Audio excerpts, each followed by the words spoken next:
Be learning diploma in Bible second year module 5 lesson 1 మొదటి పాఠము. దేవుని సంఘ పరిచర్య అనగా ఏమిటి? దేవుని సంఘ పరిచర్య అనగా ఏమిటి?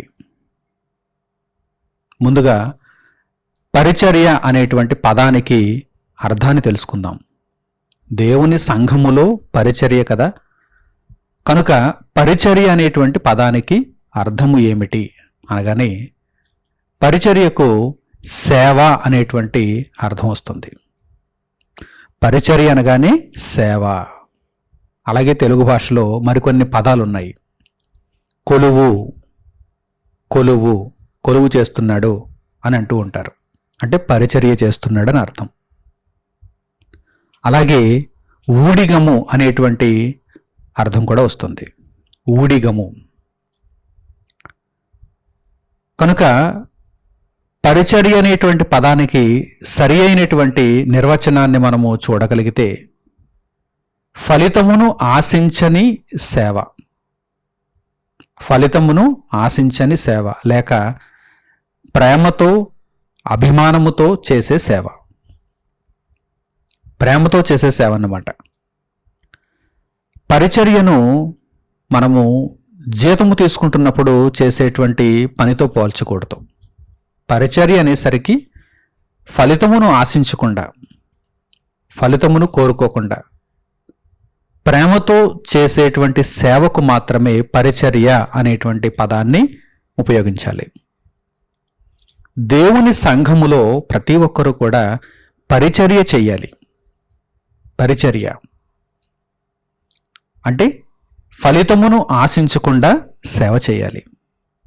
అంతే తప్ప దేవుని సంఘములో నేను ఫలానా పని చేశాను, నాకు జీతం ఏమిటి, ఎంత పని చేశాను కనుక లోక సంబంధంగా జీతగాళ్ళు ఎంతైతే వేతనాన్ని తీసుకుంటారో, ధనాన్ని తీసుకుంటారో, నాకు కూడా అంత ధనాన్ని లెక్కగట్టి ఇచ్చేయండి అంటే అది పరిచర్య కానేరదు.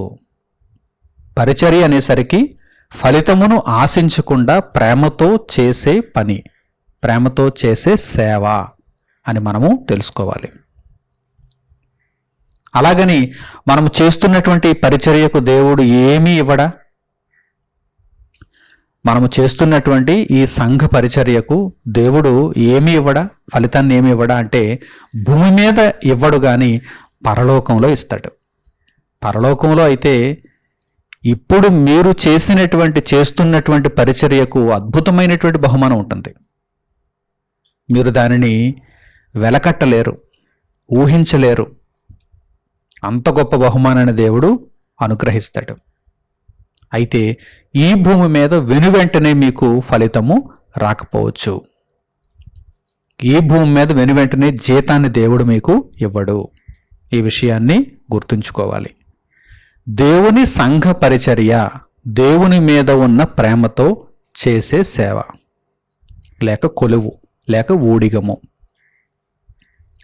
ఈ పరిచర్య చేసేటువంటి వారిని ఏమంటారు? పరిచారకులు అంటారు. పరిచర్యకు మరో పదం ఏంటంటే పరిచారము. పరిచారము.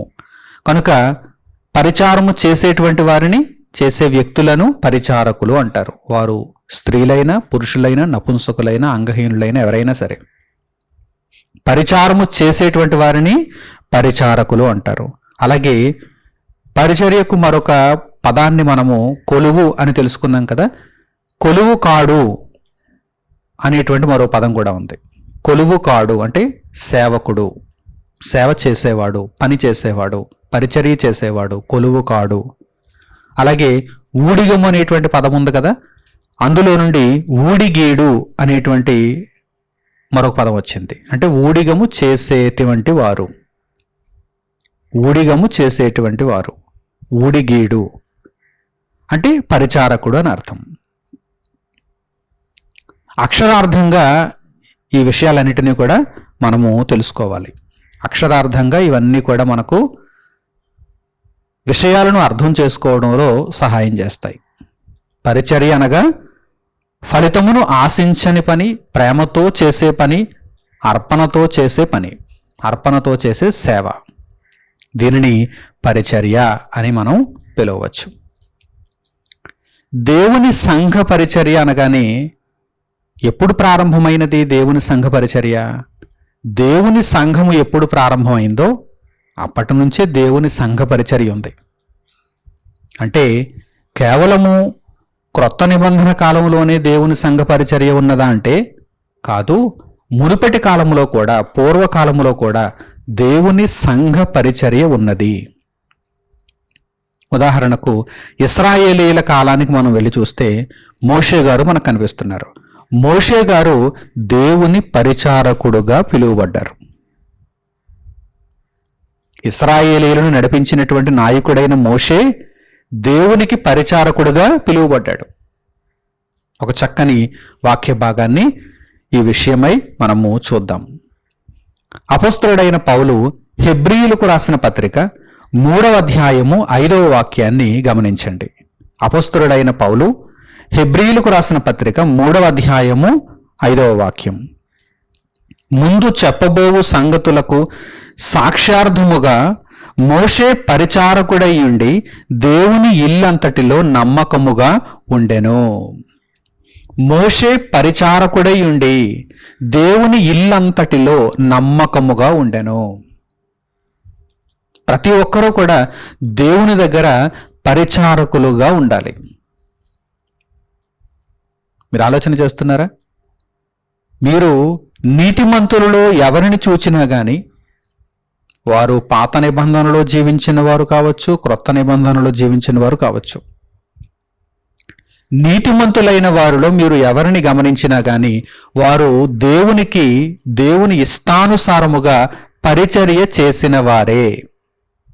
వారంతా కూడా దేవునికి నమ్మకమైన పరిచారకులే. దేవుని ఇల్లంతటిలో నమ్మకమైన పరిచారకులే, సేవకులే. అందుచేతనే మనము దేవుని సేవ చేయుచున్నప్పుడు ఫలితమును ఆశించకూడదు. దేవుని సేవను జరిగించుచున్నప్పుడు ఫలితమును ఆశించకూడదు.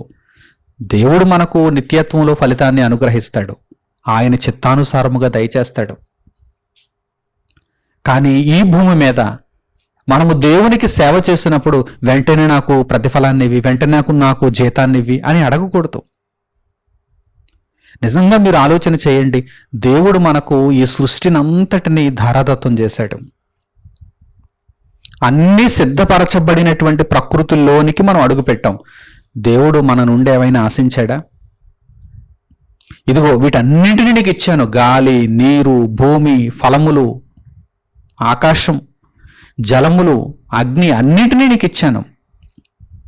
మరి వీటన్నింటికి కూడా నాకు నీవు జీతాన్నివ్వి, నేను నీ కొరకు పని చేశాను, నాకు జీతాన్నివ్వి అని దేవుడు మనుష్యులను ఏమైనా అడిగాడా? ఏనాడైనా అడిగాడా? లేదు. కనుక ప్రియులారా, దేవుడు ప్రేమతో మన కొరకు పనిచేశాడు. మనము కూడా దేవునికి ప్రేమతో పని చేయాలి. దేవునికి ప్రేమతో పని చేయాలి, కృతజ్ఞతాభావంతో పని చేయాలి. అందుచేతనే ఈ పనికి పరిచర్య అనేటువంటి పేరు ప్రయోగింపబడింది. పరిచర్య. మనము ఫలితమును ఆశించకుండా దేవునికి పని చేయాలి, దేవునికి సేవ చేయాలి. పాత నిబంధన కాలంలో వ్రాయబడినటువంటి కొన్ని చక్కని వాక్య భాగాలను మనము ఆలోచన చేద్దాం. ఎందుకంటే పరిచర్య, పరిచారము అనేటువంటిది పూర్వము నుండి కూడా దేవుని దగ్గర ఉన్నది. దేవుని యొక్క సేవకులు పరిచర్యను జరిగించారు, పరిచారము చేశారు అనేటువంటి విషయాన్ని మనము తెలుసుకోవచ్చు. 101వ కీర్తన 6వ వాక్యాన్ని మీరు గమనించండి. దేవుని దగ్గర పరిచారకులైన వారు ఎటువంటి వారుగా ఉంటారో మనకి ఇక్కడ తెలుస్తుంది. అందరూ దేవునికి పరిచర్య చేస్తారా? అందరూ దేవునికి పరిచారకులుగా మారగలరా? లేదు. ఎవరు దేవునికి పరిచర్య చేయగలరో, ఎవరిని దేవుడు పరిచారకులుగా అంగీకరిస్తాడో కూడా మనం తెలుసుకోవాలి. 101వ కీర్తన 6వ వాక్యం. నా యొద్ద నివసించున్నట్లు దేశములో నమ్మకస్తులైన వారిని నేను కనిపెట్టుచున్నాను. నిర్దోష మార్గమందు నడచువారు నాకు పరిచారకులగుదురు. దేవునికి ఎవరు పరిచారకులవుతారు? దేవునికి ఎవరు పరిచారకులు అవుతారు? నిర్దోష మార్గమందు నడుచువారు. రాజు కూడా అదే భావనతో ఇక్కడ మాట్లాడుతున్నాడు. పరిశుద్ధాత్మ ప్రేరణతో రాజు కూడా అదే భావనతో ఈ మాటలను తెలియజేస్తున్నాడు. దావీదు కీర్తన, నిర్దోష మార్గమందు నడుచువారు నాకు పరిచారకులు. ఇప్పుడు దేవునికి పరిచర్య చేయాలంటే మనలో ఉండవలసినటువంటి అర్హత ఏమిటి? నిర్దోష మార్గంలో మనం నడుచుకోవాలి. అంటే దోషం మనలో ఉండకూడదు. ఒకవైపు పాపపు క్రియలు చేస్తూ మరోవైపు దేవునికి పని చేస్తానంటే దేవుడు ఊరుకోడు. దేవునికి పరిచర్య చేసేటువంటి వారందరూ కూడా నిర్దోషులుగా ఉండాలి. మనము నిర్దోషత్వమును ఎలా పొందగలం? యేసుక్రీస్తు ప్రభువు ద్వారా పొందగలం. మన పాపములను ఆయన ఎదుట ఒప్పుకొని ఆయన నామమునందు మనము పాపక్షమాపణ నుండి బాప్తిస్మము ద్వారా దేవుని సంఘములో చేర్చబడి దేవుని యొక్క పరిచర్యను నిర్దోష మార్గమందు మనము చేయటానికి అవకాశం ఉంది. కనుక ప్రియులారా, దేవునికి పరిచారకులు అనగానే వారు నిర్దోష మార్గమందు నడుచువారుగా ఉండాలి. అలాగే పరలోకమందున్నటువంటి దేవదూతలు కూడా దేవునికి పరిచారకులుగా పిలువబడ్డారు. పాపము చేసినటువంటి దేవదూతలను దేవుడు పంపించేశాడు, శిక్షకు పంపించేశాడు. ఇక వారు దేవునికి పరిచారము చేయరు, పరిచర్యలో ఉండరు. మరి ఎవరుంటారు దేవునికి పరిచర్యలో? ఎవరుంటారు? పరిశుద్ధులైనటువంటి దేవదూతలు ఉంటారు, పాపము లేనటువంటి దేవదూతలు ఉంటారు. ఆ దేవదూతలను దేవుడు ఏమని పిలుస్తున్నాడు? పరిచారకులు. పరిచారకులు. కొన్ని సందర్భాలను ఈ విషయమై మనము చూద్దాం. 103వ కీర్తన 21వ వాక్యాన్ని మీరు చూడండి. 103వ కీర్తన 21వ వాక్యం, యెహోవా సైన్యములారా, ఆయన చిత్తము నెరవేర్చు ఆయన పరిచారకులారా, మీరందరూ ఆయనను సన్నుతించుడి. యెహోవా సైన్యములు, యెహోవా సైన్యములు అంటే దేవదూతలు అని అర్థం. యెహోవా సైన్యములారా, ఆయన చిత్తము నెరవేర్చు ఆయన పరిచారకులారా. ఆయన చిత్తము నెరవేర్చుచున్నారు. దేవుని పరిచారకులంటే ఏం చేయాలి? దేవుని చిత్తమును నెరవేర్చాలి. దేవుడు ఏమైతే కోరుకుంటున్నాడో దానిని పూర్తి చేయాలి. ఆయన చిత్తము నెరవేర్చు ఆయన పరిచారకులారా, మీరందరూ ఆయనను సన్నుతించుడి. మీరందరూ ఆయనను సన్నుతించండి. ప్రియులారా, దేవదూతలందరూ కూడా దేవుని మాట ప్రకారం నడుచుకుంటున్నారు, దేవుని చిత్తమును నెరవేర్చుచున్నారు. వారందరూ కూడా ఎవరు? దేవుని పరిచారకులు. పరిచారకులు. అలాగే 104వ కీర్తన 4వ వాక్యాన్ని చూడండి. 104వ కీర్తన 4వ వాక్యం, వాయువులను తనకు దూతలుగాను అగ్ని జ్వాలలను తనకు పరిచారకులనుగాను ఆయన చేసుకుని ఉన్నాడు. వాయువులు తనకు దూతలు.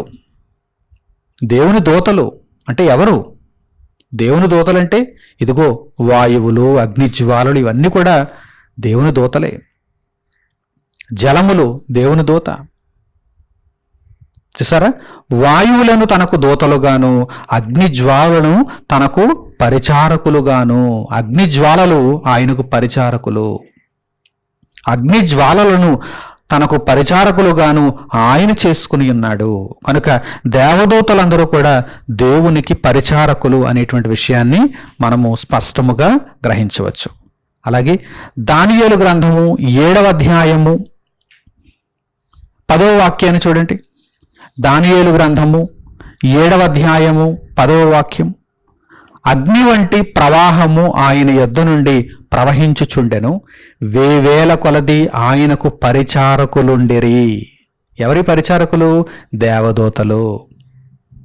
దర్శనంలో భక్తుడు తనకు అనుగ్రహింపబడినటువంటి సంగతులను తెలియజేస్తున్నాడు.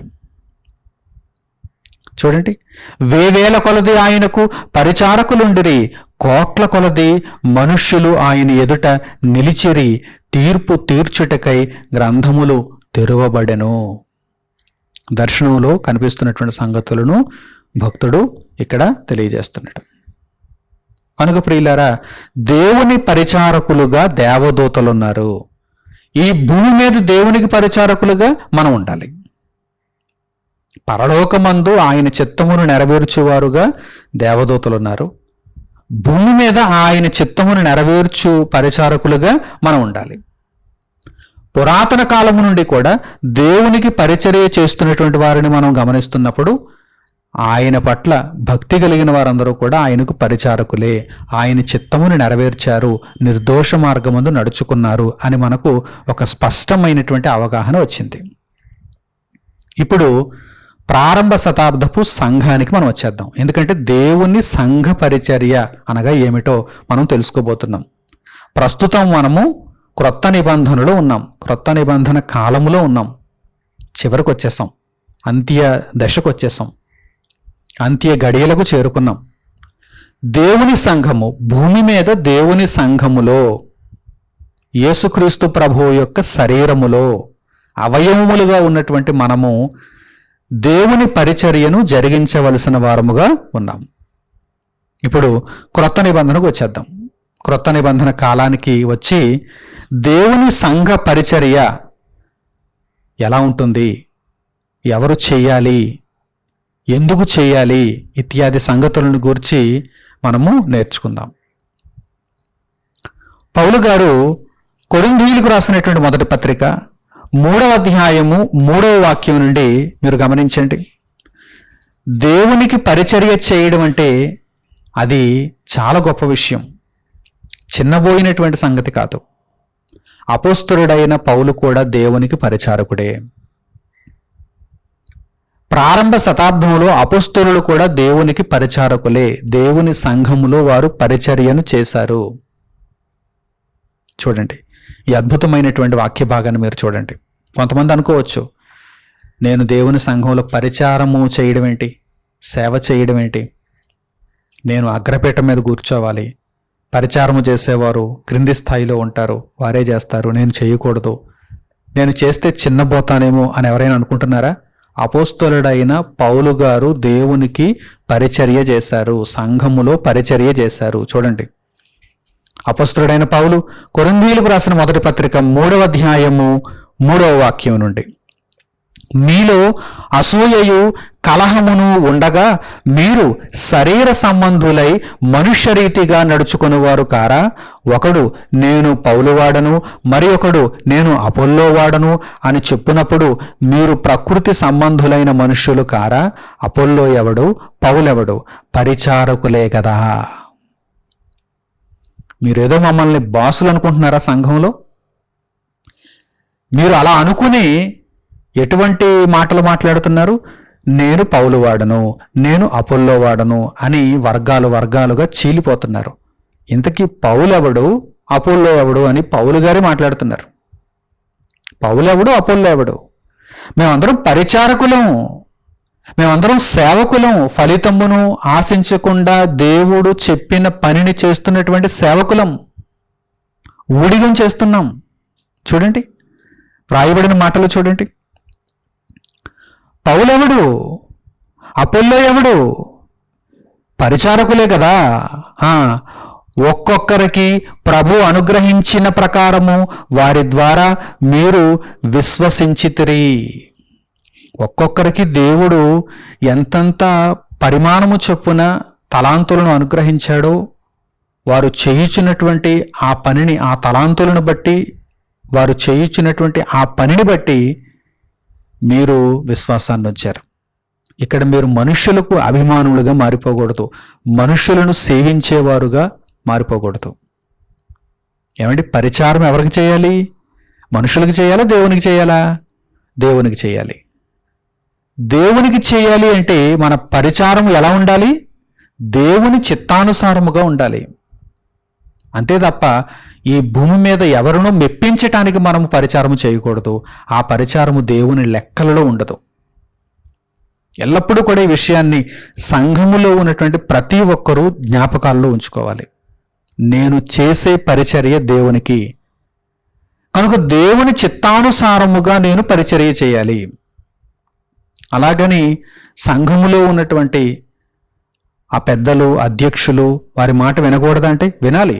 వారు దేవుని చిత్తమును మీకు చెప్పినప్పుడు వారి మాట విని వారు చెప్పిన దానికి లోబడి దేవునికి పరిచర్య చేయాలి. సంఘములో ఉన్నటువంటి నాయకులు, పెద్దలు, అధ్యక్షులు వీరు కూడా దేవుని చిత్తమును సంఘములో ఉన్నటువంటి మిగిలిన వారికి తెలియజేసేవారుగా ఉండాలి. అంతే తప్ప దేవుడు నాకు ఒక చక్కని ఆధిక్యమును అనుగ్రహించాడు, ఇప్పుడు వీరందరినీ కూడా నాకు సేవకులుగా చేసుకుందాం, నా ఇంట్లో పనులన్నిటినీ జరిగించుకుందాం,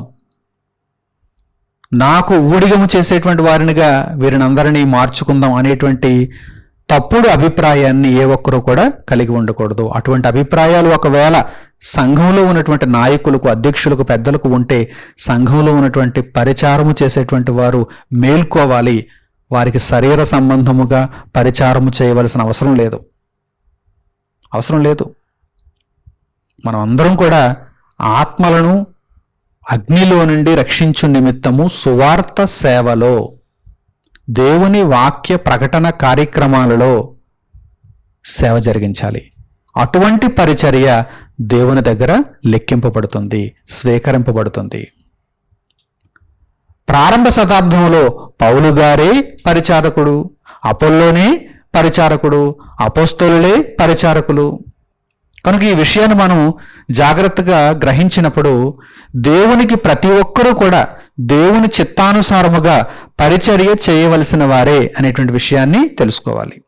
అలాగే అపోస్తలుడైన పౌలు కొరింథీయులకు రాసినటువంటి 2వ పత్రిక 4వ అధ్యాయము 5వ వాక్యం నుండి మీరు గమనించండి. అపోస్తలుడైన పౌలు కొరింథీయులకు రాసిన 2వ పత్రిక 4వ అధ్యాయము 5వ వాక్యం నుండి, అంధకారములో నుండి వెలుగు ప్రకాశించునుగాక అని పలికిన దేవుడే తన మహిమను గూర్చిన జ్ఞానము యేసుక్రీస్తునందు వెల్లడిపరచుటకు మా హృదయములలో ప్రకాశించెను. గనుక మేము మమ్మును గూర్చి ప్రకటించుకొనుట లేదు గాని క్రీస్తు యేసును గూర్చి ఆయన ప్రభువనియు, మమ్మును గూర్చి యేసు నిమిత్తము మేము మీ పరిచారకులమనియు ప్రకటించుచున్నాము. ఇంకా చెప్పాలంటే మిమ్మల్ని దేవుని సేవలో నిలబెట్టడానికి సంఘంలో ఉన్నటువంటి నాయకులు, అధ్యక్షులు మీకు పరిచారకులైపోవాలి. అపోస్తలుడైన పౌలు గారు అదే విషయాన్ని తెలియజేస్తున్నారు. మమ్మును మేము ప్రకటించుకోవటం లేదు, దేవుడు మాకు విశేషమైనటువంటి జ్ఞానమును క్రీస్తు ద్వారా అనుగ్రహించాడు, అలాగని చెప్పి మేము ఏదో ఘనతను సంపాదించుకోవటానికి, పేరు పలుకుబడులను పొందటానికి మీ దగ్గర మమ్మును మేము ప్రకటించుకుంటున్నామా, మమ్మును మేము గొప్ప చేసుకుంటున్నామా? లేదు అంటున్నారు పౌలు గారు. అలా చేసుకోకూడదు. మనలను మనమే గొప్ప చేసుకోకూడదు. మనకు దేవుడు గొప్పతనాన్ని ఇస్తాడు. మనం ఎల్లప్పుడూ కూడా క్రీస్తు ఘనతను ఆశించాలి, క్రీస్తును ప్రకటించాలి. మనలను పాపముల నుండి విమోచించినటువంటి యేసుక్రీస్తు ప్రభువును మనము ప్రకటించాలి. జీవితకాలమంతయు అదే నినాదంతో మనం బ్రతకాలి. పౌలు గారు అంటున్నారు, మమ్మును మేము ప్రకటించుకునట్లేదు, మేము ఇదిగో క్రీస్తునందు మీకు పరిచారకులము, మేమైతే యేసు నిమిత్తము మీకు పరిచారకులము అని పౌలు గారు ఇక్కడ మాట్లాడుతున్నారు. కనుక మనం అందరం కూడా అనేక ఆత్మలను రక్షించటానికి దేవుని యొక్క పరిచర్య జరిగించేవారముగా ఉండాలి. అలాగే అపోస్తలుడైన పౌలు కొరింథీయులకు రాసినటువంటి 2వ పత్రిక 6వ అధ్యాయము 3వ వాక్యం నుండి గమనించండి. అపోస్తలుడైన పౌలు కొరింథీయులకు రాసిన 2వ పత్రిక 6వ అధ్యాయము 3వ వాక్యం నుండి, మా పరిచర్య నిందింపబడకుండు నిమిత్తము ఏ విషయములోనైనను అభ్యంతరమేమియో కలుగజేయక శ్రమలయందును, ఇబ్బందులయందును, ఇరుకులయందును, దెబ్బలయందును, చెరసాలలలోను, అల్లరులలోను, ప్రయాసములలోను, జాగరములలోను, ఉపవాసములలోను మిగుల ఓర్పు గలవారమై పవిత్రతతోనూ, జ్ఞానముతోనూ, దీర్ఘశాంతముతోనూ, దయతోనూ, పరిశుద్ధాత్మ వలనను, నిష్కపటమైన ప్రేమతోనూ, సత్యవాక్యము చెప్పుట వలనను, దేవుని బలము వలనను, కుడి ఎడమల నీతి ఆయుధములు కలిగి ఘనతల వలనను, సుకీర్తి దుష్కీర్తుల వలనను దేవుని పరిచారకులమయ్యుండి అన్ని స్థితులలో మమ్మును మేమే మెప్పించుకొనుచున్నాము. ఎంత అద్భుతంగా ప్రారంభ శతాబ్దంలో దేవుని సంఘములో పరిచర్య జరిగిందో చూడండి. ఎంత అద్భుతముగా, నిజంగా ఇంత గొప్పదైనటువంటి పరిచర్య నేటి సంఘాలలో ఉంటే సంఘాలు దేవుని దృష్టికి దేదీప్యమానంగా వెలుగుతాయి, అనేకులకు వెలుగునిస్తాయి. కానీ ఈ పోకడ మనకు కనిపించడం లేదండి. ఎన్నో ఇబ్బందులు పడ్డారు దేవుని పరిచర్య జరిగించేటందుకు. నాటి సంఘంలో ఎన్నో ఇబ్బందులు పడ్డారు దేవుని పిల్లలు. మరి నేడున్న క్రీస్తు సంఘములో, నేడున్నటువంటి దేవుని సంఘములో జనుల యొక్క ప్రవర్తన ఎలా ఉంది? సరిచేసుకోవాలి. ఈ మాటలను చదువుతున్నప్పుడు, అర్థం చేసుకుంటున్నప్పుడు వారి ప్రవర్తనను సరిచేసుకోవాలి. దేవుడు ఆశిస్తున్నాడు, ఇదిగో నా చిత్తానుసారముగా మీరు బ్రతకాలి, నా పరిచర్యను మీరు జరిగించాలి. ఇలా మీరు పరిచర్యను జరిగిస్తే ఎన్నో ఆటంకాలు మీకు ఎదురవుతాయి, ఎన్నో ఇబ్బందులు మీకు ఎదురవుతాయి. వాటన్నింటినీ కూడా మీరు ఓర్చుకోవాలి, మిగుల ఓర్పు కలిగిన వారుగా ఉండాలి. అలాగని సత్యవాక్యమును మీరు పక్కత్రోవ పట్టించకూడదు. ఉన్నతముగా సత్యమునకు స్తంభముగా సంఘం ఉండాలి గనుక, సత్యమునకు ఆధారముగా సంఘం ఉండాలి గనుక సత్యమును నిలబెడుతూ అలాగే మీరు శ్రమలను, ఇబ్బందులను ఓర్చుకోవాలి అని ఇక్కడ దేవుడు పౌలు గారి ద్వారా వ్రాయిస్తున్నాడు. అలాగే మేము మోసగాండ్రమైనట్లుండియు సత్యవంతులము, తెలియబడని వారమైనట్లుండియు బాగుగా తెలియబడిన వారము, చనిపోవుచున్న వారమైనట్లుండియు ఇదిగో బ్రతుకుచున్న వారము, శిక్షింపబడిన వారమైనట్లుండియు చంపబడని వారము, దుఃఖపడని వారమైనట్లుండియు ఎల్లప్పుడూ సంతోషించు వారము, దరిద్రులమైనట్లుండియు అనేకులకు ఐశ్వర్యము కలిగించు వారము, ఏమీయూ లేని వారమైనట్లుండియు సమస్తమును కలిగిన వారము. దేవుని పరిచర్య ఎంత గొప్పగా ఉంటుందండి. దేవుని కొరకు మనము చేసే సేవ ఎంత అద్భుతంగా ఉంటుందండి. ఇదిగో పౌలు గారిని చూస్తే ఆయన ఏం సంపాదించుకుంటున్నాడు, ఏమి ఘనత పొందుతున్నాడు అన్నట్టుగానే ఉంటుంది. ఎందుకంటే అన్ని విషయాలలో తను తాను తగ్గించుకుంటున్నాడు ఆయన. అలాగే ఆయన ఒక్కడే కాదు, నిజముగా దేవుని కొరకు బ్రతుకుచున్నటువంటి ప్రతి పరిచారకుడు ఆ విధంగానే ఉంటాడు. కానీ నిజానికి దేవుని దృష్టికి వారు ఎందుకు పనికిరాని వారా అంటే కానే కాదు, గొప్పవారు. దేవుని దృష్టిలో వారు ఉన్నతులు. ఇక్కడ దేవుని నిమిత్తము వారు సేవ చేస్తున్నారు. దేవుని నిమిత్తము, దేవునికి సేవ చేయాలనే మనసుతో వారు ఇక్కడ పరిచారం చేస్తున్నారు. ఇక్కడ మీరు వారిని చిన్నచూపు చూస్తున్నారేమో, దేవుని కొరకు పరిచారము చేస్తున్నటువంటి వారిని మిగిలిన వారు చిన్నచూపు చూస్తున్నారేమో. అదేంటి ఇలా సేవ చేస్తున్నారు, ఫలితమును ఆశించకుండా ఎంత గొప్పగా ఎందుకు సేవ చేస్తున్నారని ఒకవేళ భూమి మీద ఉన్నటువంటి నామకార్థ క్రైస్తవులకు కావచ్చు, అవిశ్వాసులకు కావచ్చు సందేహాలు ఉండొచ్చు.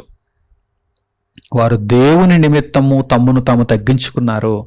వారు దేవుని దృష్టిలో మాత్రం చాలా గొప్పవారు. వారు దేవుని దృష్టికి ఘనులు, ధన్యులు అనేటువంటి విషయాన్ని మీరు తెలుసుకోవాలి. ఇంత గొప్పగా మనము పరిచర్య ధర్మమును జరిగించాలి. అలాగే మరో వాక్య భాగాన్ని మనం చూద్దాం. అపొస్తలుడైన పౌలు కొలస్సీయులకు రాసినటువంటి పత్రిక 1వ అధ్యాయము 25వ వాక్యం నుండి మీరు గమనించండి. అపొస్తలుడైన పౌలు కొలస్సీయులకు రాసినటువంటి పత్రిక 1వ అధ్యాయము 25వ వాక్యం నుండి, దేవుని వాక్యమును అనగా యుగములలోను తరములలోను మరుగు చేయబడి ఉన్న మర్మమును సంపూర్ణముగా ప్రకటించుటకు మీ నిమిత్తము నాకు అప్పగింపబడిన దేవుని ఏర్పాటు ప్రకారము నేను ఆ సంఘమునకు పరిచారకుడనైతిని. నేను సంఘమునకు పరిచారకుడను అని పౌలు గారు అంటున్నారు. దేవుని యొక్క మర్మమును మీకు తెలియచేయుటకు నేను సంఘమునకు అధికారిని అనటం లేదు, సంఘంలో నేను గొప్పవాడను అని అనటం లేదు, సంఘమునకు నేను పరిచారకుడును అని ఆయన అంటున్నారు. ఈ భావనను మనసులో సుస్థిరం చేసుకోండి. మీరు ఎప్పటికీ కూడా దేవుని నుండి తొలగిపోవడానికి అవకాశం ఉండదు. నేను సంఘమునకు పరిచారకుడను.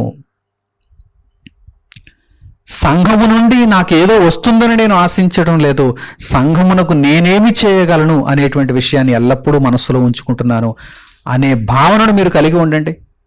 దేవుని సంఘంలో మీరు చాలా విలువ కలిగిన వారు అవుతారు. దేవుని దృష్టికి మీరు దేవుని సంఘంలో చాలా విలువ కలిగిన వారు అవుతారు.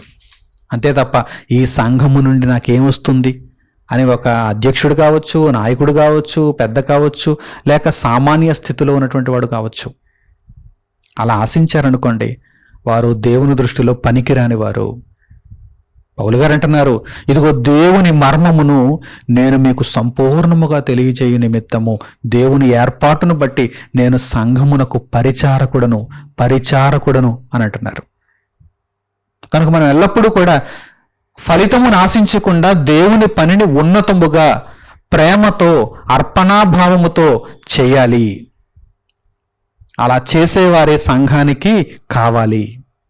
లేదంటే మిగిలిన వారి వలన, అటువంటి భావన లేని పక్షంలో మిగిలిన వారి వలన సంఘమునకు ఎటువంటి ఉపయోగం ఉండదు, సంఘానికి ఎటువంటి ఉపయోగం ఉండదు. కనుక మనం అందరం కూడా ఈ భావనతో బ్రతకాలి. అసలు మన శిరస్సు యేసుక్రీస్తు ప్రభు ఏ ఆలోచనను, ఏ భావాన్ని మనకు నేర్పించారు? యేసుక్రీస్తు ప్రభు మనకు ఏ భావాన్ని నేర్పించారు? ఒక్కసారి మీరు గమనించండి. మత్తయి సువార్త 23వ అధ్యాయము 11వ వాక్యం నుండి మీరు చూడండి. యేసుక్రీస్తు ప్రభు మనకు నేర్పించినటువంటి విధానం ఏంటో అక్కడ మీకు ఆ మాటలలో కనిపిస్తుంది. మత్తయి సువార్త 23వ అధ్యాయము 11వ వాక్యం నుండి, మీలో అందరికంటే గొప్పవాడు. ఈ మాటలు ఎవరు చెప్పారు? యేసుక్రీస్తు ప్రభువు చెప్పారు. ఆయన ఎవరు? సంఘమునకు శిరస్సు. మరి అవయవాలన్నీ కూడా ఈ భావనను కలిగి ఉండద్దా? శిరస్సు పలుకుతున్నాడు చూడండి, మీలో అందరికంటే గొప్పవాడు మీకు పరిచారకుడై ఉండవలెను. ఎవరైనా మీలో నేను గొప్పవాడును కావాలి, దేవుని దృష్టిలో గొప్పవాడును కావాలి, సంఘములో గొప్పవాడును కావాలి అని అనుకుంటున్నారా? అయితే పరిచారము చేయండి. పరిచారము చేయండి. అందరి ఆత్మలను దేవునిలో నిలబెట్టడానికి, సత్యములో నిలబెట్టడానికి, వారిలో ఏ ఒక్కరూ కూడా నాశనం అయిపోకూడదు. సంఘంలోనికి అడుగు పెట్టారంటే పరలోకంలో అడుగు పెట్టినట్టుగా ఉండాలి. దేవుని సంఘంలో అడుగు పెట్టారంటే వారు పరలోకానికి వెళ్ళేవారుగా ఉండాలి. దేవుని సంఘంలో అడుగు పెట్టారంటే వారి పేరు జీవగ్రంథంలో ఉండాలి అని మీరు ఒక గొప్ప నిర్ణయాన్ని తీసుకోవాలి. అలా ఉండాలంటే ఏం చేయాలి? అందరికీ సమానముగా దేవుని వాక్యము రావాలి. వారు వారి ప్రవర్తనలో దేవుని వాక్యాన్ని చూపగలగాలి. వారి మనస్సులను క్రీస్తులో నిలబెట్టాలి. హృదయములో తప్పుడు విషయాలు ఇక నింపబడకూడదు. దేవుని వాక్యముతో హృదయం నింపబడాలి. వారిని సాతాను మరలా చెరపట్టి ఈడ్చుకుని పోయేటువంటి అవకాశాన్ని ఇవ్వకూడదు అనేటువంటి ఒక దృఢమైనటువంటి భావనను సంఘములో ఎవరైతే కలిగి ఉంటారో వారు దేవుని దృష్టిలో గొప్పవారు అవుతారు. యేసుక్రీస్తు ప్రభువారు ఈ విషయాన్ని తెలియజేస్తున్నారు ఇక్కడ. ఇదిగో మీలో ఎవడైనా అందరికంటే గొప్పవాడు కావాలనుకుంటున్నాడా? అయితే అతడు పరిచారకుడుగా ఉండాలి. ఎవరైనా చెప్పారా ఈ సూత్రాన్ని లోకంలో? మీలో ఎవడైనా గొప్పవాడు కాగోరినట్లయితే వాడు పరిచర్య చేయాలి, వాడు పరిచారము చేయాలని ఎవరైనా చెప్పారా? యేసుక్రీస్తు ప్రభువు దగ్గర నుండి లోకం నేర్చుకోవాలి ఈ సిద్ధాంతాన్ని, ఈ సూత్రాన్ని. దేవుని సంఘంలో ఉన్నటువంటి గొప్ప సూత్రం ఏంటిది, ఉండవలసిన సూత్రం ఏంటిది. నేడు చాలా సంఘాలు నిర్వీర్యం అయిపోతున్నాయి. దేవుని సంఘాలు పనికిరానివిగా మారిపోతున్నాయి. అంటే అర్థం ఏంటి? శిరస్సును పట్టించుకోవటం లేదు, శిరస్సు ఇచ్చినటువంటి మార్గనిర్దేశకాలను పట్టించుకోవటం లేదు. కనుక సంఘములు ఇష్టానురీతిని వెళ్ళిపోతున్నాయి. కానీ అలా వెళ్ళకూడదు. ఇదిగో ప్రభు మాటలను గౌరవించాలి. మీలో ఎవడైనను గొప్పవాడుగా ఉండాలంటే, అందరికంటే గొప్పవాడు కావాలంటే అతడు పరిచారకుడు కావాలి, పరిచర్య చేసేవాడుగా ఉండాలి. తన్ను తాను హెచ్చించుకునేవాడు తగ్గింపబడును, తన్ను తాను తగ్గించుకునేవాడు హెచ్చింపబడును. ఒకవేళ మీలో ఎవరైనా మిమ్మల్ని మీరే హెచ్చించుకుంటున్నారా? మీరు తగ్గింపబడతారు. జాగ్రత్త. దేవుని దృష్టిలో తక్కువైపోతారు. దేవుని దృష్టిలో తక్కువైపోతారు. ఈ మనుషుల దృష్టిలో తక్కువైపోతానేమో అని చెప్పి మిమ్మల్ని మీరే హెచ్చించుకుంటున్నారు. కానీ దేవుని దృష్టిలో ఏమైపోతారు? తక్కువైపోతారు. ఈ మనుషుల దృష్టిలో నేను తక్కువైపోయినా కానీ దేవుని దృష్టిలో నేను హెచ్చింపబడాలి అనేటువంటి భావనతో సంఘమునకు పరిచారకులుగా ఉన్నారా? మీరే అందరికంటే గొప్పవారు. మీరే అందరికంటే గొప్పవారు. అందుచేతనే కదా అపోస్తలులు సంఘానికి పరిచర్య చేశారు. పౌలు సంఘానికి పరిచర్య చేశాడు. అలాగే ఎందరూ ప్రారంభ శతాబ్దంలో శిష్యులు, దేవుని సంఘంలో ఉన్నటువంటి గొప్ప గొప్ప మనుష్యులు, నీతిమంతులు, ఇదిగో నేటి వరకు కూడా ఆయా దేవుని సంఘాలలో దేవుని వాక్యమును ఉన్నతముగా స్వీకరిస్తున్నటువంటి వారు దేవునికి పరిచారము చేస్తున్నారు, పరిచర్య చేసేవారుగా కనిపిస్తున్నారు. కొంతమంది పాడైపోతున్నారు. కానీ మనం అలా ఉండకూడదు. మనలను మనమే హెచ్చించుకునేవారముగా ఉండకూడదు. దేవునికి పరిచర్య చేసేవారముగా మనం ఉండాలి. దేవునికి పరిచర్య చేస్తున్నప్పుడు మరి శ్రమలు కలుగుతాయి. అసలు పరిచారము అంటేనే ఏమిటి? సేవ. సేవ చేస్తున్నప్పుడు కష్టం ఉండదా? ఏమంటే సేవ చేస్తున్నప్పుడు కష్టం ఉంటుందా ఉండదా? ఉంటుంది. ఏదైనా మనము లోక సంబంధంగానే పనికి వెళ్ళామనుకోండి, ఒక ఉద్యోగానికి వెళ్ళామనుకోండి, కష్టం ఉంటుందా లేక సుఖం ఉంటుందా? ఎవరినైనా ఉద్యోగానికి వెళ్ళేటప్పుడు హాయిగా రెస్ట్ తీసుకోవడానికి వెళ్తున్నాడండి అంటారా? కష్టపడడానికి వెళ్తున్నాడండి అంటారు. ఎవరైనా పనికి వెళ్తున్నప్పుడు హాయిగా సుఖం పొందడానికి వెళ్తున్నారండి అంటారా? కష్టపడడానికి వెళ్తున్నారండి అంటారు. అందుచేతనే వారు పని చేసిన తర్వాత ఇంటికి వచ్చి విశ్రాంతి తీసుకుంటారు. కష్టపడి కష్టపడి కష్టపడి రెక్కలు ముక్కలు చేసుకుని కష్టపడి ఒళ్ళు వంచి చెమటోడ్చి కష్టపడి శ్రమించి ఉద్యోగం అయిపోయిన తర్వాత, పని అయిపోయిన తర్వాత ఇంటికి వచ్చి రెస్ట్ తీసుకుంటారు. అంతే తప్ప ఉద్యోగంలో రెస్ట్ ఉండదు. ఉద్యోగం రెస్ట్ కోసమా? పని రెస్ట్ కోసమా? పరిచర్య కూడా విశ్రాంతి కోసం కాదు. పరిచర్యలో కష్టం ఉంటుంది, పరిచర్యలో ఇబ్బంది ఉంటుంది, పరిచర్యలో శ్రమ ఉంటుంది. ఇవన్నీ ముందుగా మనకు తెలిస్తే పరిచర్య చేసేటప్పుడు మనము వెనుదిరిగి వచ్చేయడానికి అవకాశం ఉండదు. ముందుగా మనకు తెలిసిపోయింది అనుకోండి, ముందుగా మనకు అర్థమైపోయింది దేవుని సంఘ పరిచర్య. పరిచర్య అంటేనే సేవ కదా, పరిచర్య అంటేనే ఊడిగము కదా. కనుక నేను ప్రేమతో దేవునికి సేవ చేయాలి, నేను దేవునికి ఫలితమును ఆశించకుండా పని చేయాలి. మరి అలా పని చేస్తున్నప్పుడు నాకు శ్రమ కలుగుతుంది, ఇబ్బంది కలుగుతుంది, వేదన కలుగుతుంది. వాటన్నిటినీ భరించాలి. దేవుని కొరకు, దేవుని నిమిత్తము భరించాలనేటువంటి మనస్సు మనలో ఉండాలి.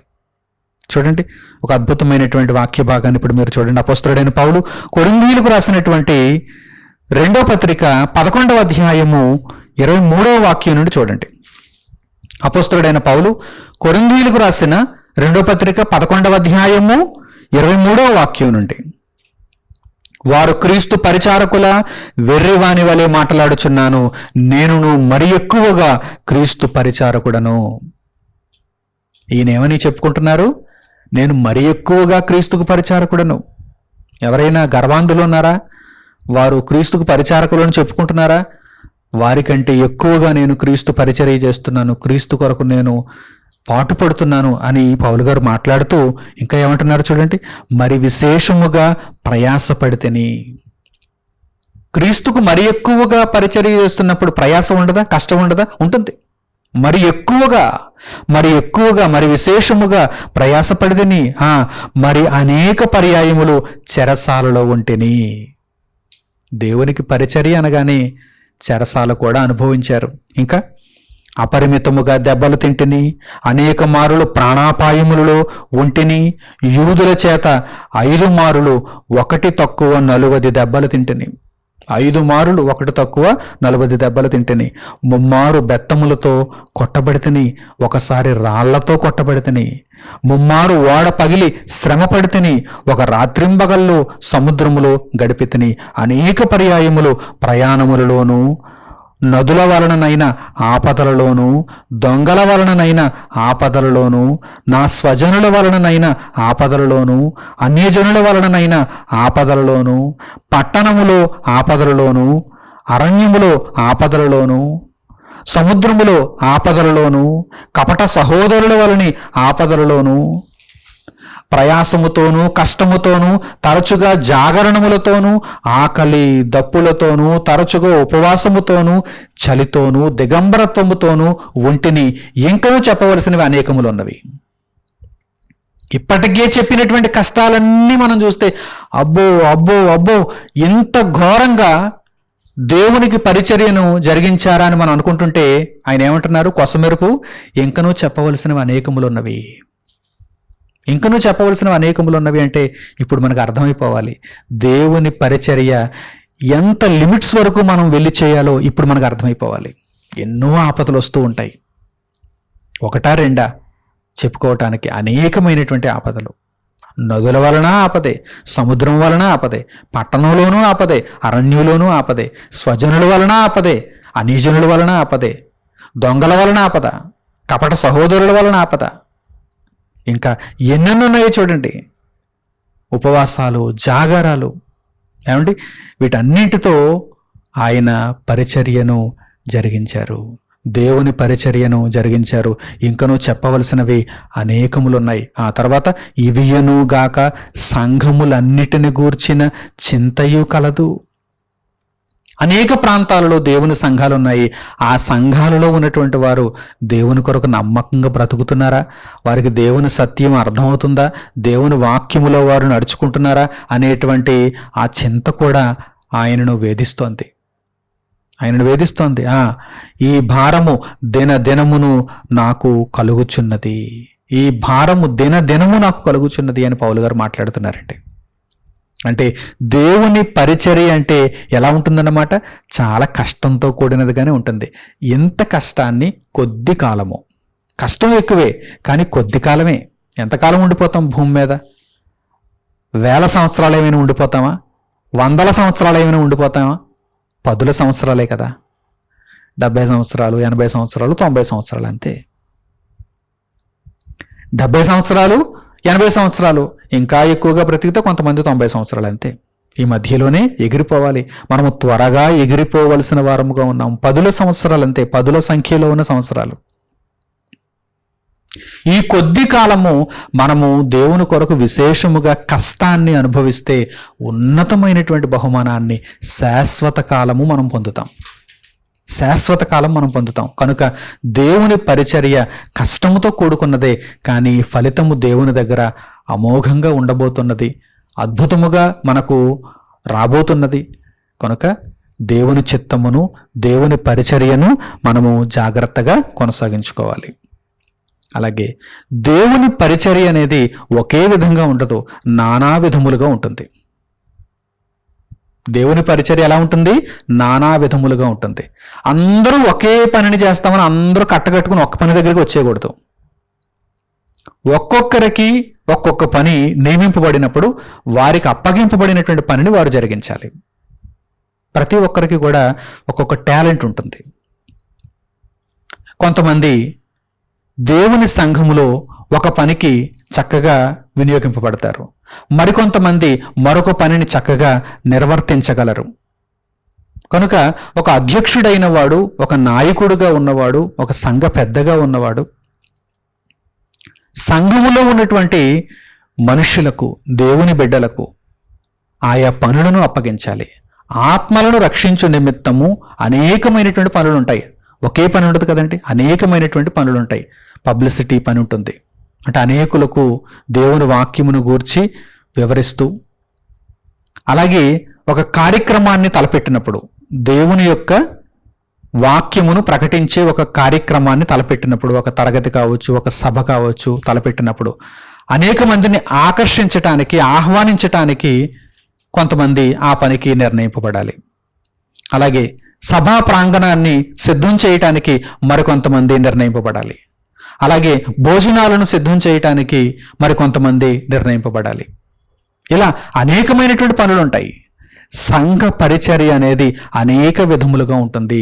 ఈ అనేక విధములుగా ఉన్నటువంటి సంఘ పరిచర్యలో మనం ఎందులో సూట్ అవుతాం, మన అవసరత ఎక్కడుంది అనే దానిని చక్కగా మనము గుర్తించి, అలాగే ఎవరైనా గుర్తించినప్పుడు మనం వారి మాటకు లోబడి ఆ పనిని చక్కగా మనము నెరవేర్చుకోవాలి.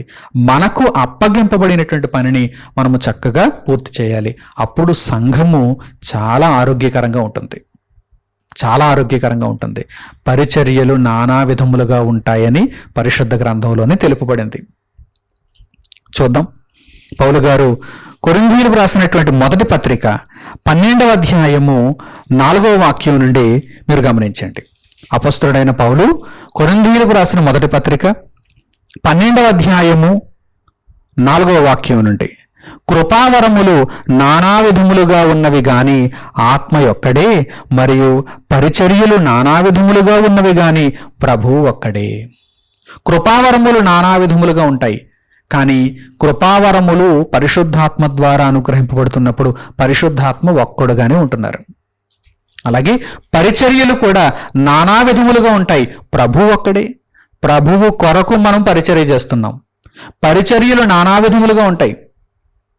కొంతమంది సభా ప్రాంగణాన్ని సిద్ధం చేస్తున్నారు అనుకోండి, మరి కొంతమంది సౌండ్ కావచ్చు, లైటింగ్ కావచ్చు, లేకపోతే అక్కడ ఉన్నటువంటి మిగిలినటువంటి పనులు కావచ్చు, వాటన్నిటిని చేస్తూ ఉంటారు. అందరూ ప్రభువు కొరకే చేస్తున్నారు. ప్రభువు ఒక్కడే.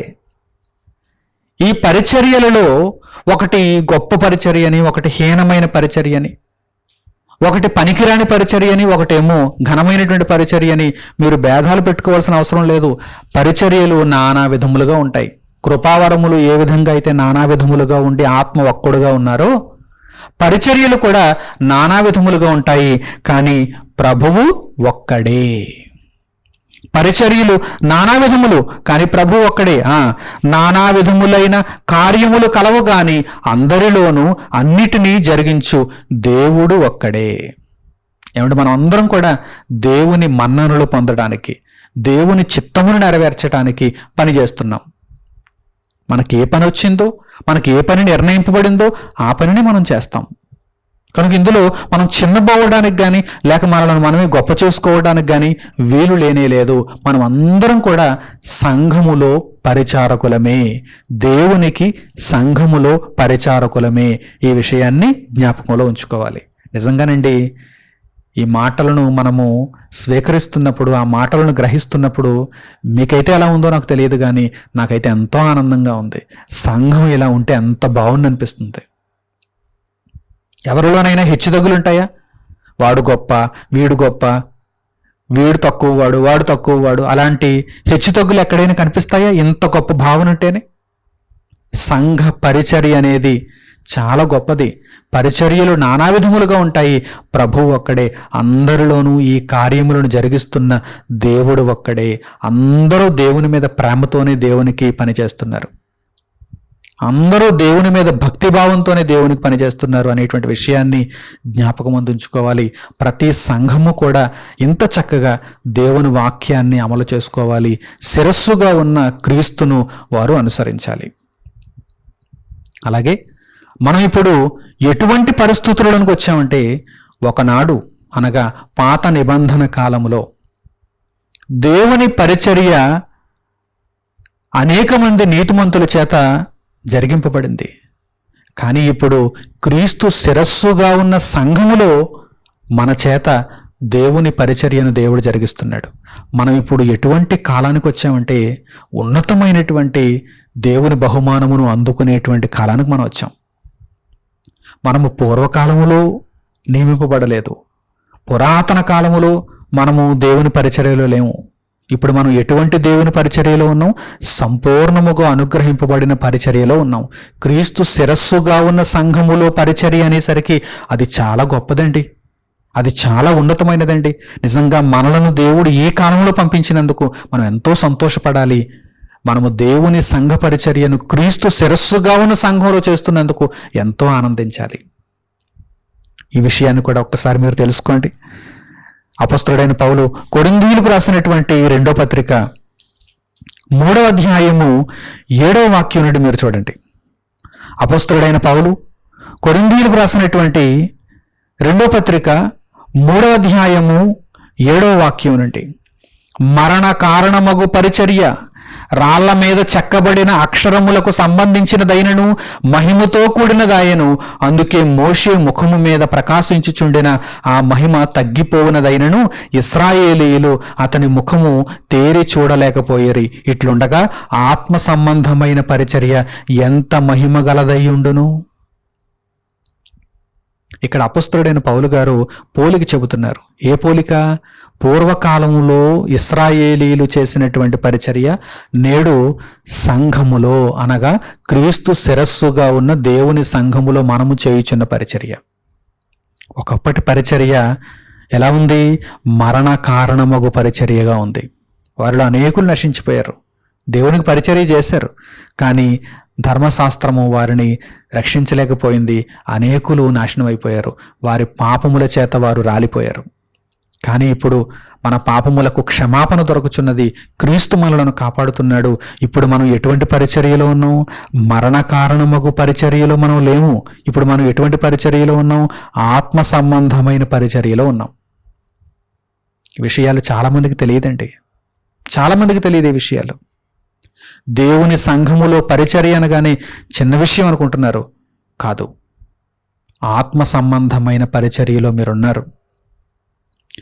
ఆత్మ సంబంధమైన పరిచర్య ఎంత మహిమగలదై ఉండును, అసలు మీరు వర్ణించగలరా? ఎంత మహిమగలదై ఉండునో వర్ణించగలరా? మీ ఊహలకు అందదు.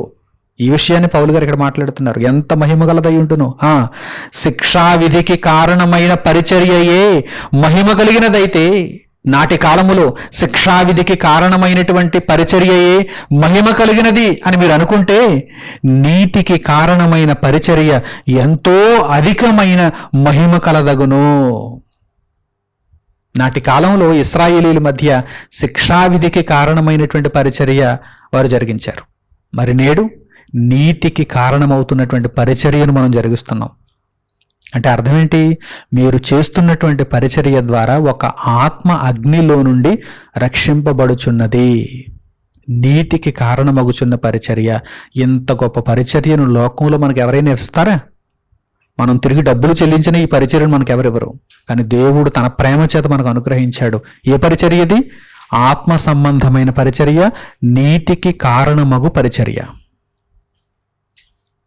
ఈ నీతికి కారణమగు పరిచర్య ఎంత మహిమ కలదై ఉంటుందో ఇప్పుడు మీరు ఆలోచన చేయండి. ఎంతో అధికమైన మహిమ కలదగును.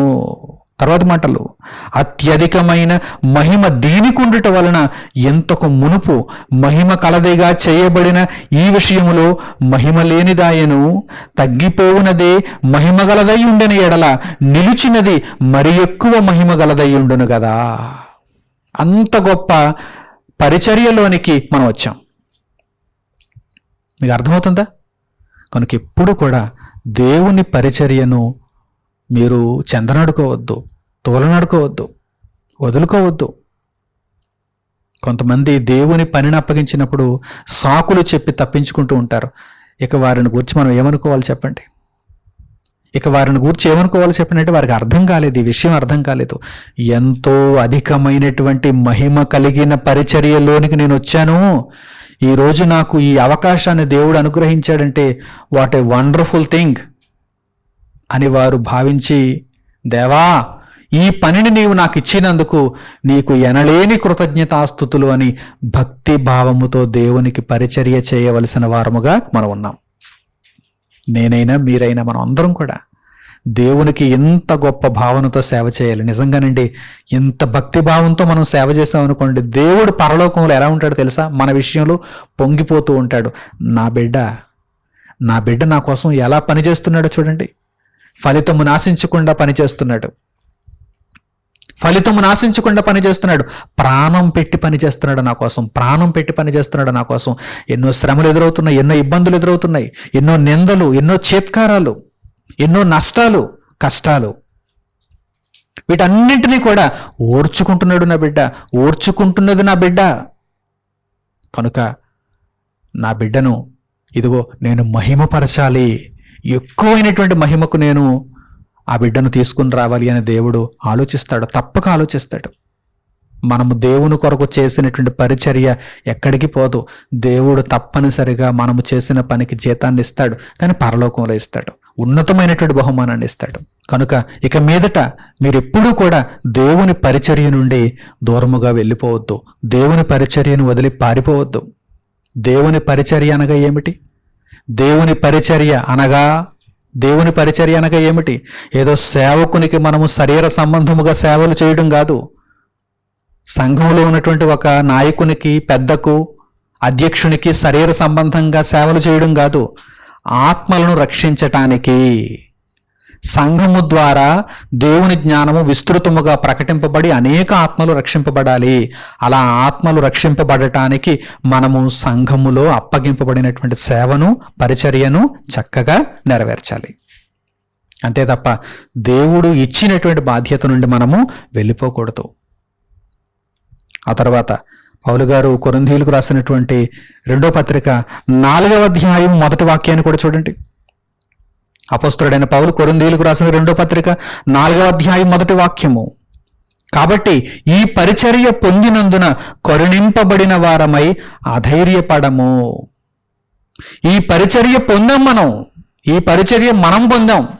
ఒకప్పుడు ఉన్నటువంటి పరిచర్య కంటే ఎంతో గొప్పదైనటువంటి పరిచర్యను మనం పొందాం. ఎంతో అధికమైనటువంటి మహిమ కలిగినటువంటి పరిచర్యను మనం పొందాం. కాబట్టి ఈ పరిచర్య పొందినందున కరుణింపబడిన వారమై అధైర్యపడకూడదు. ధైర్యం చెడిన వారుగా పారిపోకూడదు, వెళ్ళిపోకూడదు. అధైర్యపడకుండా ధైర్యవంతులుగా దేవుని పనిని, దేవుని పరిచర్యను మీరు ముందుకు కొనసాగించాలి. అనేక ఆత్మలు రక్షింపబడాలి. పాతాళ లోక ద్వారములు సంఘము ఎదుట నిలువ నేరకుండా చేయాలి. దేవుడు ఉన్నతముగా సంఘమును ఆధిక్యపరిచేటట్టుగా మీ ప్రవర్తన ఉండాలి. కనుక ప్రియులారా, ఈ విషయాలన్నిటినీ కూడా మనస్సులో భద్రపరచుకోండి. దేవుని సంఘములో మీ ప్రవర్తనను చక్కపరుచుకోండి. దేవుని పరిచర్యను ఉన్నతంగా జరిగించండి. అలాగే ఈ విషయాన్ని గురించి మరికొన్ని వాక్య భాగాలను మనం చూద్దాం. అపొస్తలుడైన పౌలు కొలస్సీయులకు రాసినటువంటి పత్రిక 4వ అధ్యాయము 17వ వాక్యాన్ని చూడండి. అపొస్తలుడైన పౌలు కొలస్సీయులకు రాసిన పత్రిక 4వ అధ్యాయము 17వ వాక్యం. మరియు ప్రభువునందు నీకు అప్పగింపబడిన పరిచర్యను నెరవేర్చుటకు దాని గూర్చి జాగ్రత్త పడుమని అర్ఖిప్పుతో చెప్పుడి. ఇదిగో అర్ఖిప్ అనేటువంటి వ్యక్తితో చెప్పండి ఈ విషయాన్ని. ఏమని? ప్రభువునందు నీకు అప్పగింపబడిన పరిచర్యను నెరవేర్చుటకు దాని గూర్చి జాగ్రత్త పడు. నెరవేర్చడానికి జాగ్రత్త పడాలి. దేవుడు మనకు అప్పగించినటువంటి పరిచర్యను నెరవేర్చుకోవడానికి జాగ్రత్త పడాలి. లోక సంబంధమైనటువంటి ఎన్నో పనులను నెరవేర్చడానికి జాగ్రత్త పడుతున్నాం. మరి దేవుడు ఇచ్చినటువంటి పనిని, దేవుని సేవను నెరవేర్చుకోవడానికి, పూర్తి చేసుకోవడానికి జాగ్రత్త పడుతున్నామా? ఇదిగో జాగ్రత్త పడమని అర్ఖిప్పుతో చెప్పమన్నట్టుగా ఇక్కడ పౌలు గారు కొలస్సీయులకు రాసినటువంటి పత్రికలో తెలియజేస్తున్నారు. దేవుడు మనకు కూడా తెలియజేస్తున్నాడు.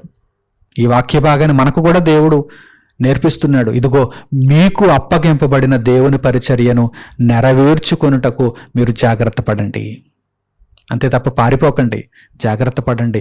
లోకములో ఉన్న పెంటను సంపాదించుకోవటానికి లోకము వెంట పరుగులు తీయకండి, దేవుని పరిచర్య వెంట పరుగులు తీయండి. అనేక ఆత్మలను రక్షించే నిమిత్తము దేవుని పరిచర్యను ఉన్నతంగా జరిగించండి. అలాగే అపొస్తలుడైన పౌలు తిమోతికి రాసిన 2వ పత్రిక 4వ అధ్యాయము 5వ వాక్యాన్ని గమనించండి. అపొస్తలుడైన పౌలు తిమోతికి రాసిన 2వ పత్రిక 4వ అధ్యాయము 5వ వాక్యం. అయితే నీవు అన్ని విషయములలో మితముగా ఉండుము, శ్రమపడుము, సువార్తికుని పనిచేయుము, నీ పరిచర్యను సంపూర్ణముగా జరిగించుము. తిమోతికి పౌలు గారు జాగ్రత్తలు చెబుతున్నారు, హెచ్చరికలు చేస్తున్నారు. ఇదిగో నీవు అన్ని విషయములలో మితముగా ఉండాలి. అన్ని విషయాలలో మితంగా ఉండాలి, లిమిట్ ఉండాలి. ఏ విషయంలో కూడా మీరు అపరిమితంగా వెళ్ళిపోకూడదు, అన్లిమిటెడ్గా వెళ్ళిపోకూడదు. దేనికైనా సరే మీరు ఒక లిమిట్ పెట్టుకోవాలి. తిండి విషయంలో ఒక లిమిట్ పెట్టుకోండి, ప్రయాణం విషయంలో లిమిట్ పెట్టుకోండి, ఏవైనా కొనుక్కునే విషయంలో లిమిట్ పెట్టుకోండి, ఖర్చు చేసే విషయంలో లిమిట్ పెట్టుకోండి, సంపాదించే విషయంలో లిమిట్ పెట్టుకోండి. లిమిట్ ఉండాలి. నీవు అన్ని విషయములలో మితముగా ఉండాలి. దేవుని సంఘములో నీవు శ్రమపడు, సువార్తికుని పనిచేయి, నీ పరిచర్యను, దేవుడు నీకు అప్పగించిన పరిచర్యను ఎలా జరిగించాలి చూడండి. సంపూర్ణముగా జరిగించుము. అరకొర చేసి వదిలేయకూడదు. ప్రారంభంలో ఆవేశంలో దేవుని యొక్క పరిచర్యను ప్రారంభించేసి, ఆరంభ శూరత్వంతో మీరు ప్రారంభించేసి ఆ తర్వాత కొద్ది కాలానికే మీరు చచ్చుబడిపోకూడదు. సంపూర్ణముగా జరిగించాలి. సంపూర్ణత అనేది చాలా ఆనందాన్ని ఇస్తుంది కదా మనకి. పిల్లలు టెక్స్ట్ బుక్ చదువుతారు, మొదటి పేజీ బాగా చదువుతారు, 2వ పేజీ చదువుతారు, 3వ పేజీ చదువుతారు. మధ్యకి వచ్చేసరికి వారికి నీరసం వచ్చేది, వదిలేస్తారు, చదవడం ఆపేస్తారు, మూలను పడేస్తారు. తర్వాత పరీక్షలు వచ్చేస్తాయి. అందులో ప్రశ్నలకు కొన్నిటికి జవాబులు రాయగలుగుతారేమో, కొన్ని వదిలేస్తారు. కానీ పూర్తిగా చదివిన వాడికి ఎంత ఆనందంగా ఉంటుంది. ఒక ధీమా, నేను టెక్స్ట్ బుక్ మొత్తం చదివేశాను, ఏ ప్రశ్న వచ్చినా సరే ఈ టెక్స్ట్ బుక్లో నుంచే వస్తుంది, ఈ సిలబస్లో నుంచే వస్తుంది, కనుక నేను ప్రతి ప్రశ్నకు సమాధానం రాయగలను అనేటువంటి ధీమాతో అతడు ఉంటాడు. చక్కగా వ్రాస్తాడు, మంచి మార్కులు వస్తాయి. ఏ పనినైనా సరే సంపూర్ణముగా జరిగించినప్పుడు మనకు వచ్చేటువంటి ఆనందము గొప్పగా ఉంటుంది. అదే పనైనా సరే సంపూర్ణముగా జరిగిస్తే. ఒక పనివాడు అలాగే అనుకుంటాడు, లోకంలో కూడా లోక సంబంధంగా కూడా ఒక పనివాడు అలాగే అనుకుంటాడు. నాకు ఏదైనా ఒక పని ఇచ్చారంటే, నేను ఏదైనా ఒక పనిని ఒప్పుకున్నానంటే పూర్తి చేయాలి, పూర్తి చేయాలి. ఒక ఇంటిని నిర్మించే పని ఒక మేస్త్రికి ఇచ్చామనుకోండి, పూర్తి చేస్తాడా, పూర్తి చేయకుండా వెళ్ళిపోతాడా? ఏమన్నా గోడలు కట్టేసి వెళ్ళిపోతాడా? లేదు, ఎలాగోలా కష్టమో నష్టమో పూర్తి చేసేద్దాం అనుకుంటాడు. అలాగే ఒక వడ్రంగి పని ఎవరికైనా ఇచ్చామనుకోండి, పూర్తి చేయాలనుకుంటారా, లేకపోతే ఒక తలుపు పెట్టి, సగం తలుపు పెట్టి, ఒక కిటికీ రెక్క పెట్టి మిగిలిన అలా వదిలేసి, ఏమండి ఆ పెయింట్లు వేయకుండా, స్క్రూలు బిగించకుండా, ఆ గెడలు పెట్టకుండా ఎక్కడ పని అక్కడే వదిలేసి, నాకు వేరే పని వచ్చిందండి, లేకపోతే నాకు ఇప్పుడు ఇష్టం లేదండి, నేను చేయలేకపోతున్నానండి అని వెళ్ళిపోతాడా? పూర్తి చేయాలనుకుంటాడు. ఒకవేళ తన వల్ల కాకపోతే ఎవరినైనా పురమాయించి, ఎవరినైనా ఆ పనులు పెట్టి, ఇదిగో నేను ఈ పనిని ప్రారంభించాను, మధ్యలో నాకు ఆటంకం వచ్చింది, నాకు ఆరోగ్యం సహకరించట్లేదు కనుక నీవు పూర్తి చేయవా అని అడిగి మరీ పూర్తి చేయిస్తాడు. ఎందుకంటే పనిని ఒప్పుకున్నందుకు పూర్తి చేయాలనేటువంటి బాధ్యత వరకు ఉంటుంది. ఆ బాధ్యత తెలిసినవాడు పనుడు. దేవుని పరిచర్య కూడా అంతే, దేవుని పరిచర్య కూడా అంతే. ఒక పనిని మనం ఒప్పుకున్నామా, సంపూర్ణంగా ఆ పనిని జరిగించాలి. దేవుని పరిచారకుడను, దేవుని పరిచారకురాలను అని మనము నిర్ణయించుకున్నప్పుడు, దేవుడు మనకు ఒక పనిని అప్పగించినప్పుడు, దేవుని సంఘములో మనం ఒక పనికి నిర్ణయింపబడుతున్నప్పుడు ఆ పనిని మనం ఎలా చేయాలి? సంపూర్ణముగా జరిగించాలి. అందుచేతనే ఆ పదప్రయోగం అక్కడ జరిగింది. ఆ పదప్రయోగాన్ని అపొస్తలుడైన పౌలు తిమోతికి ఎందుకు జరిగించారు? సంపూర్ణముగా జరిగించు అని. పరిచర్యను సంపూర్ణముగా జరిగించని ఎందుకు తెలియజేశారు? కొంతమంది అసంపూర్ణంగా చేసి వదిలేస్తున్నారు. అలా చేయటం వలన దేవుని పరిచర్య కుంటుపడుతుంది. కనుక నా ప్రియులైనటువంటి సహోదరి సహోదరులారా, దేవుని పరిచర్య అనగా ఏమిటి? దేవుని పరిచర్యను మనం ఎలా జరిగించాలి? దేవుని పరిచర్య విషయంలో మనం ఎంత నిబద్ధత కలిగి ఉండాలి? దేవుని పరిచర్య విషయంలో మనకి ఎన్నెన్ని ఆటంకాలు వచ్చినా సరే మనం ఎంత ఓర్పుతో ఉండాలి? ఇత్యాది సంగతులన్నిటినీ మీరు గ్రహించారని నేను భావిస్తున్నాను. ఉన్నతమైన దేవుని పరిచర్యలోనికి మనం వచ్చామని మీరు అందరూ తెలుసుకోవాలని కూడా నేను కోరుకుంటున్నాను. అలాగే చివరిగా మరో విషయం ఏంటంటే, సాతాను కూడా తనకు పరిచారకులను తయారు చేసుకుంటున్నాడు. ఏమంటే దేవుని పరిచర్యను మనం ఎంత గొప్ప హృదయంతో, ఎంత గొప్ప అంకిత భావంతో చేస్తున్నామో, సాతాను పరిచారకులు కూడా సాతాను పరిచర్యను అంత అంకిత భావంతో చేస్తున్నారు. ఇప్పుడు మన బాధ్యత మరింత పెరగాలి. సాతాను కూడా మనుషులను పోగేసుకుంటున్నాడా? సాతాను కూడా తనకు పరిచారకులుగా అనేక మందిని మార్చేసుకుంటున్నాడా? మనుషులను నాశనంలోనికి తీసుకుని వెళ్ళడానికి వారు కూడా నిరంతరం ప్రయత్నాలు చేస్తున్నారా? అయితే మనం చాలా జాగ్రత్తగా ఉండాలి, మనం అలర్ట్గా ఉండాలి. మనం చేసే పరిచర్య చాలా గొప్పదిగా ఉండాలి, బలమైనదిగా ఉండాలనేటువంటి నిర్ణయం మనలో రావాలి. సాతానుకు కూడా పరిచారకులు ఉన్నారా? ఉన్నారు. చూడండి, అపొస్తలుడైన పౌలు కొరింథీయులకు రాసిన 2వ పత్రిక 11వ అధ్యాయము 13వ వాక్యం నుండి మీరు గమనించండి. అపొస్తలుడైన పౌలు కొరింథీయులకు రాసినటువంటి 2వ పత్రిక 11వ అధ్యాయము 13వ వాక్యం నుండి, ఎలయనగా అట్టివారు క్రీస్తు యొక్క అపొస్తలుల వేషము ధరించుకుని వారై ఉండి దొంగ అపొస్తలులను మోసగాండ్రకు పనివారునై ఉన్నారు. ఇది ఆశ్చర్యము కాదు, సాతాను తానే వెలుగుదూత వేషము ధరించుకొనుచున్నాడు గనుక వాని పరిచారకులను. ఎవని పరిచారకులు? సాతాను పరిచారకులు. సంఘాలలో కూడా వీరు ప్రవేశిస్తూ ఉంటారు. సాతాను పరిచారకులు వారు సంఘాలలోనికి దూరిపోతూ ఉంటారు. చూడండి, గనుక వాని పరిచారకులను నీతి పరిచారకుల వేషము ధరించుకొనుట గొప్ప సంగతి కాదు, వారి క్రియల చొప్పున వారికి అంతము కలుగును. మీరు ఆశ్చర్యపడుతున్నారేమో, దేవునికే పరిచారకులు ఉంటారు, సాతానికి పరిచారకులే ఉంటారని మీరు తేలిగ్గా తీసుకుంటున్నారేమో. లేదు, వాడు కూడా పరిచారకులను తయారు చేసుకుంటున్నాడు. అంకిత భావంతో పనిచేస్తారు వారు కూడా. సాతానుకు పనిచేస్తారు వారు. కనుక ఈ విషయాన్ని కూడా మనం గుర్తెరగాలి. దేవుని సంఘంలో కూడా కొంతమంది చెడిపోయిన వారు ఉంటారు. వారు ఎలా ఉంటారు? వారు ఎటువంటి వారుగా ఉంటారో చూడండి. క్రీస్తు యొక్క అపొస్తలుల వేషము ధరించుకొని వారై ఉండి దొంగ అపొస్తలులను మోసగాండ్రకు పనివారుగా ఉంటారు. పనిని పాడు చేస్తూ ఉంటారు. పనికి వారు వ్యతిరేకంగా నడుచుకుంటూ ఉంటారు. ఇది ఆశ్చర్యం కాదు. వెలుగుదూత వేషం ధరించుకొని, సాతాను తానే వెలుగుదూత వేషం ధరించుకొని వాని పరిచారకులను తయారు చేసుకుంటున్నాడు. వారి పరిచారకులు ఎలా ఉంటారు? దొంగలుగా ఉంటారు, మోసగాళ్ళుగా ఉంటారు. కనుక వారి వేషాన్ని చూచి మీరు మోసపోకండి. వారి వేషాన్ని చూచి, వారి మాట తీరును చూచి మీరు మోసపోకండి. అందరినీ మీరు గుడ్డిగా నమ్మకండి. సాతానుకు కూడా పరిచారకులు ఉంటారు, జాగ్రత్త. అట్ ది సేమ్ టైం మీరు గుర్తుంచుకోవాల్సిన విషయం ఏంటంటే, వాడికే పరిచారకులు ఉన్నప్పుడు దేవుని పరిచారకులుగా ఉన్నటువంటి మేము ఇంకెంత గొప్పగా దేవునికి పని చేయాలి, ఇంకెంత అలర్ట్గా మేము ఉండాలి, జాగరూకులుగా ఉండాలి, మెలకువ కలిగి ఉండాలి. ఇంకా పని ఎక్కువైంది, ఇంకా మాకు బాధ్యత పెరిగింది. క్రీస్తు శిరస్సుగా ఉన్న సంఘములో మేమందరం కూడా సైనికులుగా పనిచేయాలి, సైనికురాండ్రుగా మారిపోవాలనేటువంటి ఉన్నతమైన భావాన్ని మనము కలిగి ఉండాలి. కనుక ప్రియులారా, దేవుని సంఘములో మనం అందరము పరిచారకులమే. దేవునిని మెప్పించే పరిచారకులముగా, నిర్దోష మార్గమందు నడుచుకునే పరిచారకులముగా, దేవుడు అప్పగించిన పరిచర్యను ఎన్ని కష్టాలు వచ్చినా, ఎన్ని ఇబ్బందులు వచ్చినా, ఎన్ని శోధనలు వచ్చినా, ఎన్ని నష్టాలు మనకు కలిగినా సంపూర్ణముగా దేవుని పరిచర్యను జరిగించే వారముగా, జాగ్రత్తతో దేవుని పరిచర్యను జరిగించే వారముగా మనందరం ఉండాలని హృదయపూర్వకంగా కోరుకుంటూ ఈ పాఠ్యాంశమును ఇంతటితో నేను ముగిస్తున్నాను. మన తండ్రి అయిన దేవుని ప్రేమ, మన రక్షకుడైన యేసుక్రీస్తు వారి కృప, పరిశుద్ధాత్ముని అన్యోన్య సహవాసము మనందరికీ సదాకాలము తోడై మనలను నడిపించునుగాక. ఆమెన్.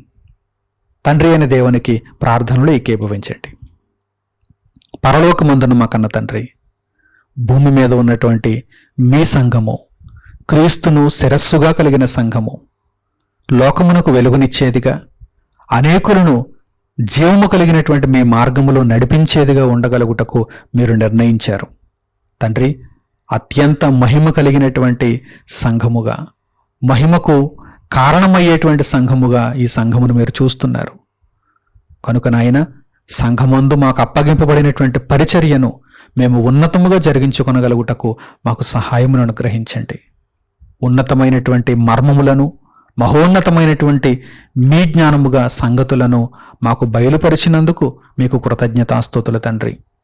కేవలము విషయములను వినుట వరకు ఉండిపోకుండా, విన్న విషయములను మా జీవితములలో మేము పాటించుచు, వాటి ప్రకారము ప్రవర్తించుచు, మీ చిత్తమును నెరవేర్చుచు, చక్కని పరిచర్యను సంపూర్ణముగా మీ కొరకు జరిగించుకునే భాగ్యమును మాకు దయచేయండి. మీ యొద్ద నుండి ఉన్నతమైనటువంటి బహుమతిని పొందు విధముగా మా పరిచర్య మీ దృష్టికి అంగీకారయోగ్యమయ్యేటట్లుగా ఉండు నిమిత్తము సహాయము చేయమని మిమ్మల్ని కోరుకుంటూ, మీ బిడ్డలందరూ మంచి నిర్ణయములు తీసుకుంటున్నప్పుడు ఆ నిర్ణయములు కడవరకు నిలబడే భాగ్యమును మనం కోరుకుంటూ, మా తండ్రి, అనేక ఆత్మలను అగ్నిలో నుంచి రక్షించగలుగుటకు మేమందరము సన్నద్ధులమై నాయన మీ ఆలోచన నిమిత్తము, మీ సంకల్పానుసారముగా మీ పరిచర్యను ఉన్నతముగా జరిగించుకొనగలుగుటకు మాకు సహాయమును దయచేయమని మిమ్మల్ని వేడుకుంటూ, మా ప్రార్థన మనవులన్నిటినీ మా ప్రభువును మా రక్షకుడునైన యేసుక్రీస్తు వారి నామము పేరిట మిమ్మల్ని వేడుకొనుచున్నాము తండ్రి. ఆమెన్. అందరికీ వందనములు. సెలవు.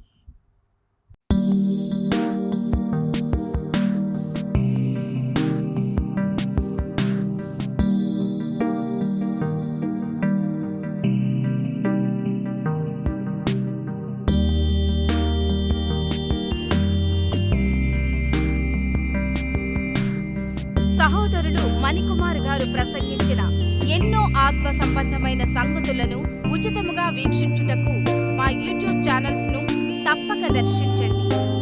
మా సమాచారమును ఎప్పటికప్పుడు తెలుసుకుని ఆత్మీయాభివృద్ధి నొందవలనంటే మా యూట్యూబ్ ఛానల్స్ ను సబ్స్క్రైబ్ చేసుకోండి. సత్వర నోటిఫికేషన్ల కొరకు సబ్స్క్రైబ్ బటన్ ప్రక్కనే ఉన్న బెల్ సింబల్ ను క్లిక్ చేయండి.